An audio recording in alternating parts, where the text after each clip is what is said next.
ഇവിടെ നോക്കിക്കേ, 54 ഗുണം 4 സമം 180.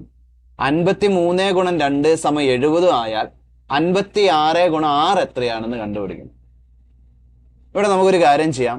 54 ഗുണം 4, ഇതിൽ 54നെ ഞാനൊന്ന് തിരിച്ചെഴുതുന്നു. എത്രയാണ്?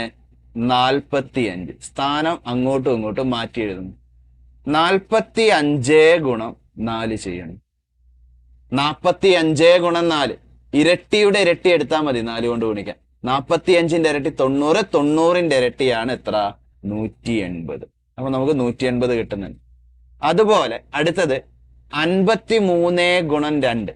53 ഒന്ന് തിരിച്ചെഴുതി നോക്കാം നമുക്ക്. 53 എന്ന് പറയുമ്പോൾ തിരിച്ചെഴുതുമ്പോ 35.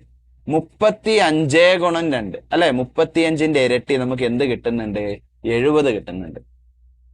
അങ്ങനെയാണെങ്കിൽ 56 ഗുണം 6 നമ്മൾ എങ്ങനെ എഴുതണം? 56നെ തിരിച്ചെഴുതണം. അപ്പൊ 65 ഗുണം 6 ചെയ്താൽ നമ്മുടെ ഉത്തരം കിട്ടും. നമുക്ക് ഗുണിച്ച് നോക്കാം.